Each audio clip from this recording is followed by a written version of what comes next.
السلام عليكم ورحمة الله. ازيكم حبايب قلبي؟ عاملين ايه؟ يا رب دايما تبقوا بخير. قبل ما نبتدي اي حاجة نصلي على الرسول عليه افضل الصلاة والسلام. النهاردة بقى هنعمل ايه؟ النهاردة هنعمل كفتة بالبطاطس، جميلة جدا جدا، مفيش حد بيختلف فيها، طعمها تحفة، سهلة جدا وبسيطة. البطاطس داخلة كده في الكفتة ويا سلام بقى. انا عملت قبل كده الكفتة ورز البسمتي وبصراحة جابت مشاهدات كبيرة جدا، فالنهاردة بقى عملت الكفتة بس عملتها على البطاطس، تبقى سهلة وبسيطة قوي وجميلة. وبدون كلام كتير يلا بينا على المقادير.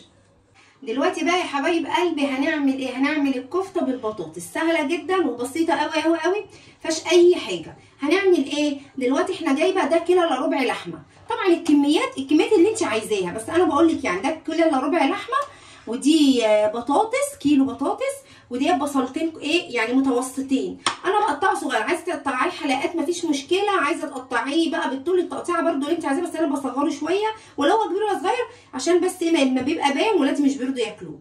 بس كده، وسمنه وتوابل، بهارات لحمه وفلفل اسود وكمون ومكعب ماجي، مكعب او 2 على حسب ما هاخد يعني، وحبه ملح. بس كده، المقادير سهله وبسيطه. في تكه بقى انا عايزه اقول لكم عليها، الكفته دي انا مش هحط عليها اي حاجه. ليه بقى مش هحط عليها مملح حاجه؟ لان انا جايباها من عند الجزار. لو انتوا رجعوا للفيديو بتاع الرز البسمتي والكفته، عايزه اقول لكم جامد جدا والناس عجبها قوي قوي وسهل وبسيط.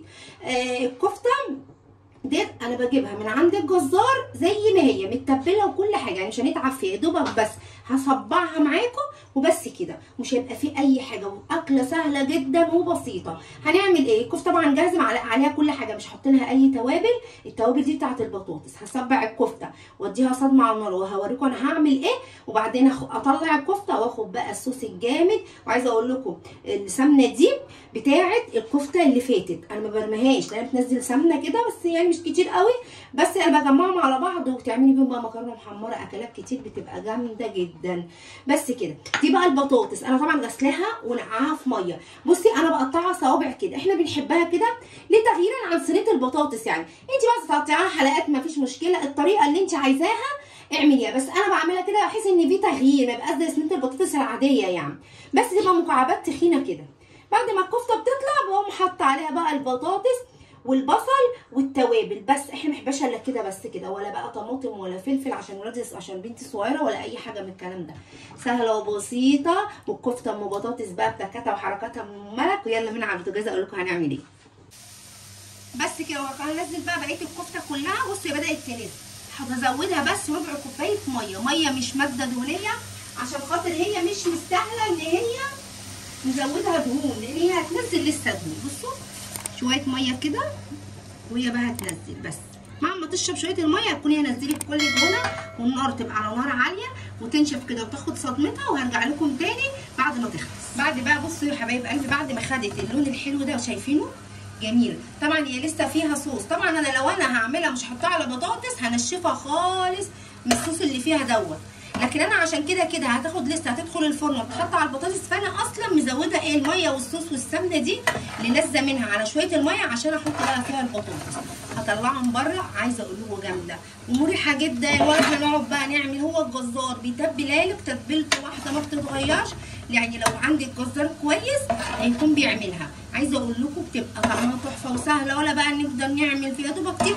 وعايزه اقول لكم ساعات اساسا بجيبها متصبعه، يعني الراجل الجزار عاملها، بس انا لما جبتها المره دي بصراحه ما كانش عاملها ولا حاجه، فعشان كده بقى ايه انا صبعتها. بصوا بس كده هي واخده لون خفيف قوي، بس هي لسه بقى هتاخد لون تاني، فلسه كده برضه ناقصها شويه.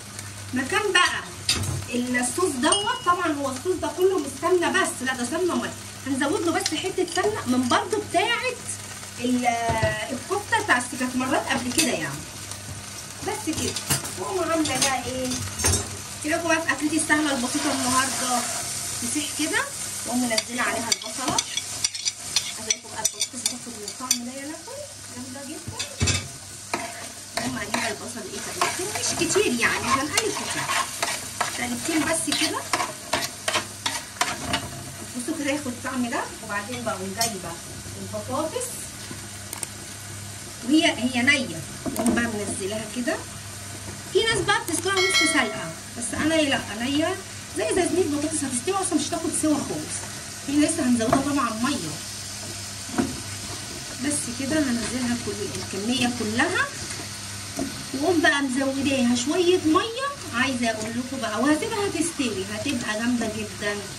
بعد ما تستوي خالص بصوا كده بايدي هزود عليها ميه، وبعد ما تستوي خالص هقوم ايه، يعني انا كده هغطيها بالميه هتستوي، وهقوم حاطه عليها بقى ايه كفته، واقوم مدخلاها الفرن. المرحله دي بقى هوريكم. بس كده بصوا هتقوم مزودينها كده ميه بقى مش كتير، عشان انا مش عايزاه يعني، عشان هي الكفته مش عايزه فيها زي تبقى صينيه بطاطس فيها صوص كتير. هو كده. تسلمي لك يا ماما. تسلمي يا رومي. قلبي بقى، انا عايزه مقلبه كله في بعض، مش عايزه حاجه يعني. بصي كده بس بقى. بصوا اقوم حاطه شويه الفلفل والبهارات بتاعهم. ياكل كنتوا شامين الريحه جباره. دي حقيقه ريحتها حلوه جدا. وحشتوني، كل سنه وانتوا طيبين. طيبه يا مليك. بصوا بقى ماما انا زعلانه منك عشان انت عملتي كارثه. فين يا ماما مرقه الدجاج اللي انا كل مره باخدها منك؟ بعدين اديك. بعدين لا انت مش هتديني، عايزه حته. ماشي هسيب لك حته المره الجايه.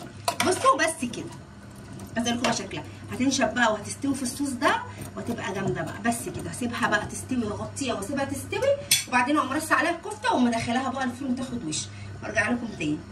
بصوا بقى البطاطس بقى عاملينها ازاي تحفه. بصوا بقى دايبه خالص. بس كده بصوا تنشفيها يعني ما تبقاش في فيها صوص ايه بقى اللي باقي ده السمنه. قوموا بقى جايبين الكفته اللي احنا شلناها وعلى الوش كده. بس عايزه اقول لكم بقى الطعم يا لهوي. بس كده وندخلها الفرن هتاخد يعني، بصي هي اصلا مش محتاجه اي حاجه، هتاخد بس لون طبعا الصوص اللي فيها ده لازم. واقوم بقى اخد بصوا بقى في الصوص تحت كده اخده اشرب بيه الكفته، عشان بس مش عايزه اقلب البطاطس ما تتهريش لانها دايبه خالص. بس اخد كده صوص من تحت واديه وارش كده على الكفته، واقوم بقى فاتحه الشوايه مش الفرن. هي بطاطس خلاص كده مش محتاجه اي حاجه، هي بس تاخد لون بسيط وبس كده. وتنزل بقى ايه الحاجات اللي بتاعت الكفته بطاطس دي، انا هبدا ادخلها كده عليها بس كده. اقوم مدخلاها بقى في الفرن تحت الشوايه تاخد لون، واوريها لكم بقى بعد ما تخلص. انا بقى هسيبكم انتوا اللي تتكلموا عن الجمال ده. عايزه اقول لكم جامده جدا جدا. بصوا بقى، بس انا عايزه اقول لكم على انا قلبتها من شويه تحت الشوايه واديها تقليب عشان بص ما تبقاش من تحت بيضه ومن فوق محمره. عايزه اقول لكم بصوا بقى الصوص اللي فيها ده، الصوص ده هتيجي اعمل لكم. بصوا الصوص ده جامد، وانا كان في حبه صوص كده مصفياهم. بصوا بقى كده يبقى مترشوهم كده من على الوش. طبعا هما ايه تحسي هما ده عملوا شويه سمنه، بس هي السوائل اللي نازله منها دي بس كده على الوش بقى. وعايزه اقول جامده جامده جامده جامده جامده. الف هنا وشفا على اللي يعملها زيي وجربوها بنفس طريقتي، وقولوا له ايه رايكم بقى في الجمالان دوت. هحطها في الطبق واجي لكم تاني. دلوقتي بقى خلصت بقى وغرفته. عايزه اقول لكم جميل قوي، وجربوها بقى بطريقتي دي هتعجبكم جدا جدا. وبصوا بقى التركه لازم تقلبوها يعني، وهي تحت الشوايه ما تسيبوهاش كده، هتبقى طريه من تحت ومن فوق تبقى ناشفه. لا لازم تبقى مع بعض، وطبعا لازم ندوق. بجد جامده جدا وحلوه قوي، وجربوها بطريقتي. ما تنسوش بقى الاشتراك في القناه وتفعلوا زر الجرس وتعملوا لايك الحلو والكومنت الجميل بتاعكم. ومع السلامه.